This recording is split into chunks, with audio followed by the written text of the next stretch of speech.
Fala, líder! Hoje, o vice-presidente da Volkswagen Caminhões e Ônibus, Adilson Desoto, vai revelar tudo que um líder precisa para desenvolver e chegar a uma posição como nunca antes falado. Sem segredos, né, Adilson? Sem segredos, vamos lá. Perfeito, vamos então.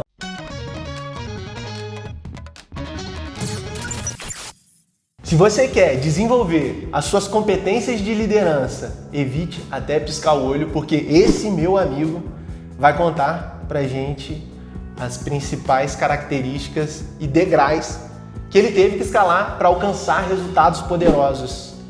Queria iniciar trazendo aqui o conceito desse seu livro, diga-se de passagem, fantástico, que eu devorei em poucos dias, em que você dissocia as competências do gestor e do líder. E claro, você esclarece isso que um líder ideal tem, que é o conjunto das duas características. Eu não sabia de verdade desse conceito e eu gostei muito de aprender e faz todo sentido para mim. Explica aqui pra gente e faz essa proposta do que um líder tem que ter e como que isso aconteceu na sua vida de um e de outro.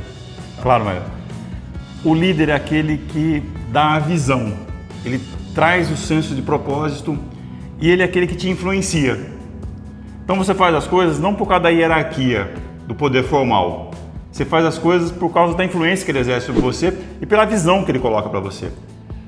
O gestor, por outro lado, ele trabalha para resultado, ele trabalha com recursos. Então ele administra esses recursos para produzir resultado. Essa é a grande diferença um do outro. Todos nós temos liderança e gestão. Quando as pessoas têm em nível elevado liderança e gestão, esses são os grandes líderes. São aqueles que dão propósito e que conseguem ter aquela grande capacidade de execução. São aquelas pessoas que às vezes transformam as empresas, transformam os negócios, transformam os países, transformam o mundo. São essas pessoas às vezes que nos inspiram a ir mais adiante. Muito bom. Que aula, hein, Adilson? Fiquei até meio constrangido de não ter pedido o papel e a caneta aqui para anotar todas essas dicas. Falar em anotar, eu gosto muito de imagens e o seu livro cumpre esse papel de alinhamento perfeito entre teoria e prática. Parabéns, Adilson, meu amigo, e é muito bom conseguir enxergar que você está ensinando isso e eu aprendi demais. Como líder, quais que foram os desafios que você acredita que mais impactaram, tanto positiva quanto negativamente, e se puder citar um exemplo. Por exemplo, para mim, quando eu liderei 4 pessoas e hoje lidero outras pessoas, esse principal desafio é o alinhamento entre os focos e os valores dessas pessoas. Quais são esses desafios na sua perspectiva, Adilson? Então, o respeito aos valores ele é fundamental. A organização tem valores e você, como líder, tem que espelhar esses valores para os seus subordinados, para os seus liderados. E a tua equipe tem que enxergar coerência nisso, entre a forma como você age e os valores que você quer transmitir. Se não tiver isso, você perde credibilidade e você perde a equipe e daí não tem resultado, né?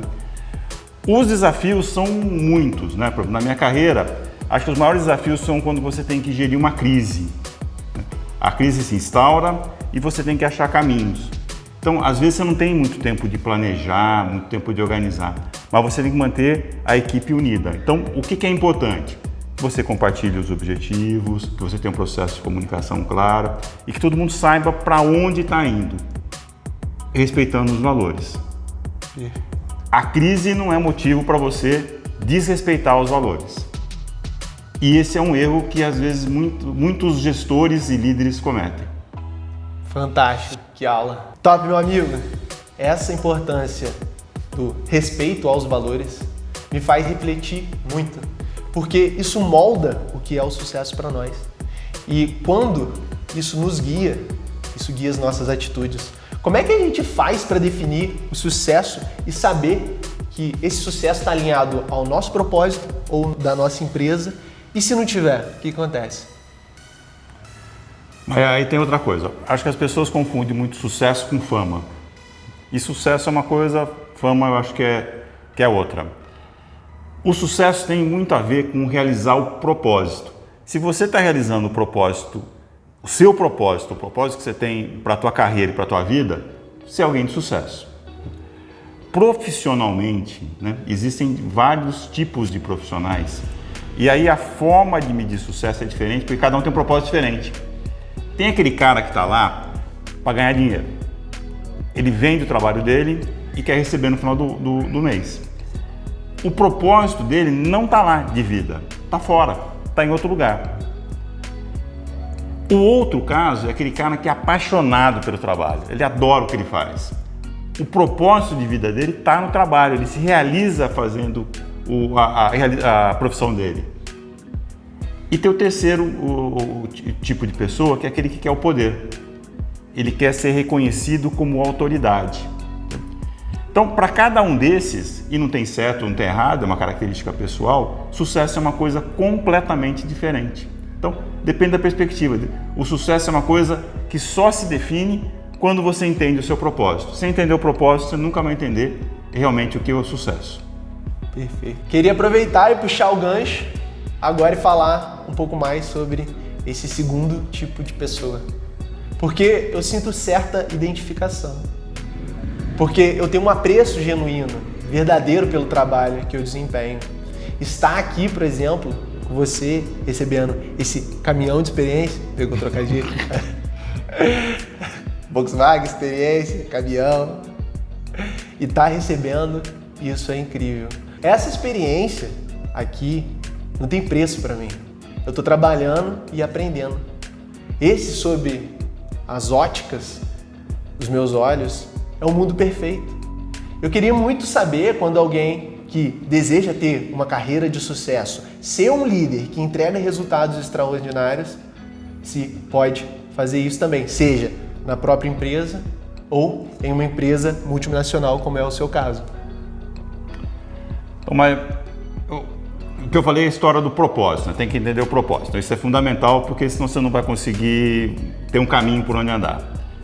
Depois que você entendeu o seu propósito, tem um pessoal do INSEAD, os professores do INSEAD, o Chan e o René, que eles desenvolveram uma teoria que chama Teoria do Oceano Azul. O que eles falam? As empresas têm que procurar o seu oceano azul. Você imagina um tubarão, você está no oceano azul, você vê todos os peixinhos lá, você consegue fazer a festa, certo? A contraposição do oceano azul é o oceano vermelho, que está lotado de tubarão, um devorando o outro, porque não tem outra coisa para comer. E ele fica vermelho porque dá para imaginar por que que o seu oceano fica vermelho, né? Então, para a carreira é a mesma coisa. Nós temos que procurar, para a nossa carreira, o nosso oceano azul. E o que é o nosso oceano azul? É onde a gente encontra e aplica os nossos fatores de diferenciação. Eu tenho que trabalhar os meus fatores de diferenciação para não ser igual aos outros que estão dentro do mercado. E esse é um erro que os profissionais às vezes cometem. Às vezes a gente quer ser igual aos outros. A gente olha e fala, puta, quero ser igual àquele cara, quero fazer aquilo, quero ser igual àquela pessoa, quero ter a mesma formação, ter isso. O que você vai ser? Igual. A gente tem que procurar ser diferente. A gente tem que procurar entender quem é o teu cliente e o que você pode agregar de valor para esse cliente. E nesse processo de agregação de valor, criar os seus fatores de diferenciação. Quando você tem fatores de diferenciação dentro da equipe, dentro da empresa, dentro do lugar, dentro do grupo que você está, você se torna alguém especial e aí você encontra o seu oceano azul. As pessoas vão te enxergar de uma forma diferente. Você deixa de competir. Você não está mais fazendo a mesma coisa que os outros estão fazendo. Você está fazendo e agregando valor num ramo que os outros não estão fazendo. E o erro que as pessoas cometem é investem às vezes na formação para fazer melhor o que ela já faz bem. E às vezes isso não te agrega um fator de diferenciação.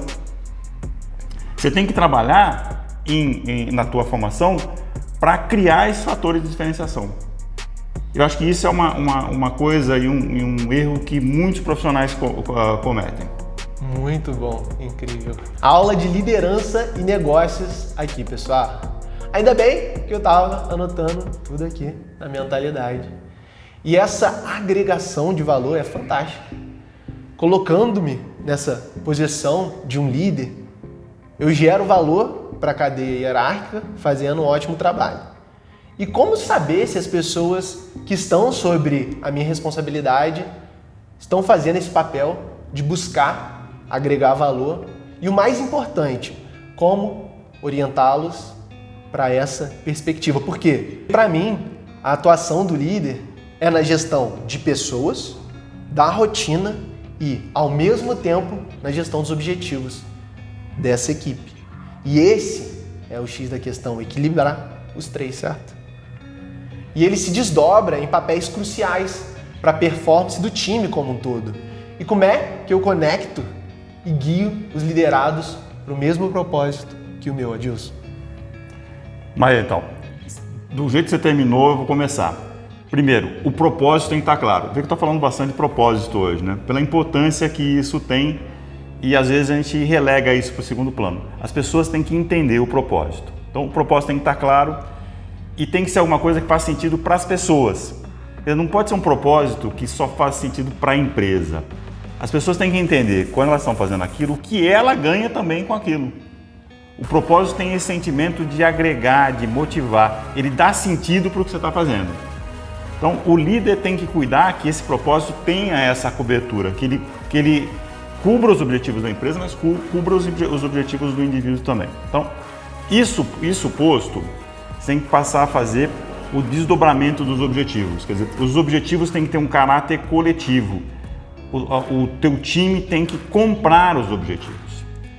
E eu costumo fazer um processo que a Toyota faz muito bem, de desdobramento dos objetivos, e eu uso um método que chama A3, que é pegar uma folha de papel A3 e ali se descreve o seu problema, a sua situação atual, o seu problema, o que você quer alcançar, você faz a análise do problema e define as ações e faz uma forma de acompanhamento. E o A3 do superior tem que estar ligado ao A3 do subordinado. Ele também tem que ter os A3 dele. Então, isso chama-se desdobramento dos objetivos. O objetivo do superior é formado pela soma dos objetivos dos seus subordinados, da sua equipe. Então, você tem um propósito, você tem objetivos bem definidos que o time compra e que são desdobrados para toda a equipe. Então, são duas coisas importantes. E a terceira, tem que cuidar das pessoas. Muito. As pessoas são fundamentais. E às vezes não dá certo. Às vezes você faz as coisas e isso não dá certo. E quem gere alguma coisa e nunca fez alguma coisa que não deu certo, nunca foi ousado bastante. Quem faz e ousa vai fazer projetos que não dão certo. E eu conto no livro algumas coisas que não deram certo, sabe? Eu mesmo tenho alguns exemplos. E por que não dá certo? Porque você não percebe alguma variável, você deixa escapar alguma variável e a coisa não vai bem. Então, primeiro, propósito, objetivo comprado pelo time e cuidar das pessoas. Aí a chance de dar certo aumenta muito. Muito bom. Perfeito. Esse trabalho do líder de utilizar ferramentas para aumentar os resultados e o reconhecimento, conduzindo de forma efetiva, me traz uma questão um pouco controversa, que é a necessidade do líder de se preocupar um pouco, na verdade bastante, com a imagem que ele passa, da maneira como ele se comunica. E existe, claro, a ideia filosófica de que você não deve se importar com as pessoas e com o que elas pensam de você. Eu concordo com essa afirmativa em determinados cenários, mas em seus pares empresariais, eles precisam enxergar em ti o valor. E como a gente viu, o valor é a percepção das pessoas sobre o que você é capaz de entregar. Como isso funciona dentro da empresa, meu querido? Porque a gente pode usar ferramentas como a gestão à vista para nos auxiliar e tem outras que contribuem especificamente para a imagem e para o seu reconhecimento, como uma comunicação assertiva. E o que você usa para fortalecer isso na sua imagem? Mas você falou de um monte de tema aí, vamos separar um pouquinho aí, né? Então você falou de imagem profissional. Vamos separar a história da imagem pessoal, da imagem privada, né? Imagem profissional, você tem que cuidar dela.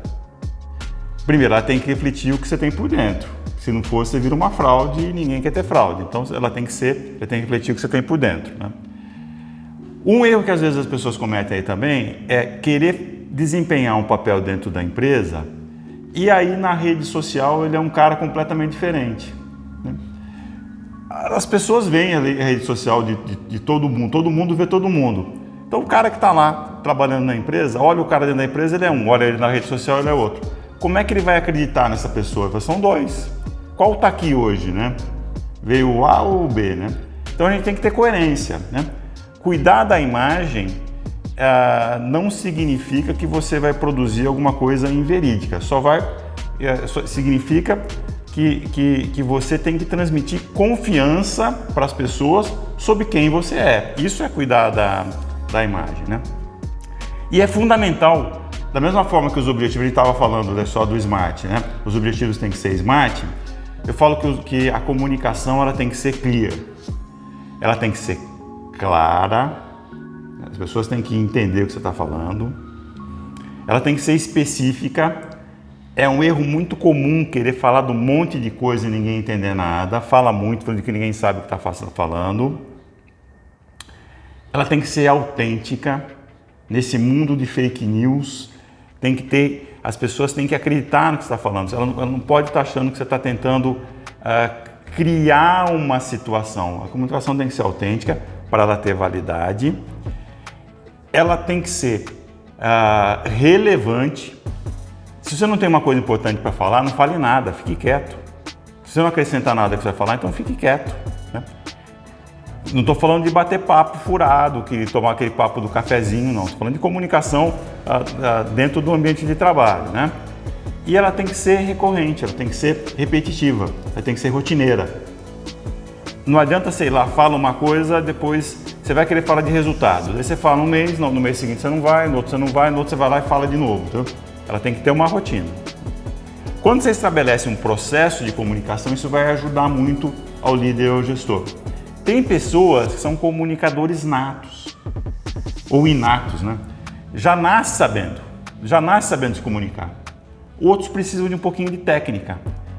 E isso é a beleza da gestão e da liderança. É entender quais são os teus pontos fracos e buscar ferramenta quando você precisa. Se você não tem um bom processo de comunicação, crie uma ferramenta para você melhorar esse processo de comunicação e isso vai te ajudar muito, inclusive a formar uma imagem, a melhorar a tua imagem, dar mais autenticidade à tua imagem, conectar mais a tua imagem aos teus valores. Caraca, fantástico. Cirúrgico, Adilson. Posso dizer que foi quase um MBA em liderança aqui com meu amigo. Eu não queria deixar de falar, claro, do aprendizado que você menciona no seu livro. E para mim, na vida, a plenitude é guiada por princípios. Eu vou falar aqui 3 que fecham a linha de raciocínio que você disse de forma bombástica. Vê se você concorda. Primeiro, acredite no seu potencial. Se você não fizer, ninguém mais vai. Número 2. A vida é 10% do que acontece comigo e 90% de como eu reajo a isso. Número 3, a vitalidade é demonstrada não apenas pela persistência, mas pela capacidade de começar de novo. Tá bom, eu vou falar o número 4 porque esse outro aqui é o que vem carregando tudo isso desde o primeiro, como falamos. Procure ser um homem de valor ao invés de ser um homem de sucesso. E aí, meu amigo, você concorda? Concordo. Tudo, perfeito. Muito bom. Mas tem 2 aqui, vou acrescentar também, posso? Perfeito. Que eu gosto muito desses. Fique à vontade. Só se pode alcançar um grande êxito quando nos mantemos fiéis a nós mesmos, do Nietzsche. Acho muito bacana esse daí. E tem mais um que eu acho, para os tempos de hoje, também que eu acho bem legal, que eu vou aproveitar também para ler aqui, ó. Daqui a 20 anos, você estará mais decepcionado pelas coisas que você não fez do que pelas coisas que fez. Então, jogue fora suas amarras, navegue para longe do porto seguro, pegue os ventos em suas velas, explore, sonhe, descubra. Fantástico. Boa, boa. Eu conheço essa que é do Mark Twain.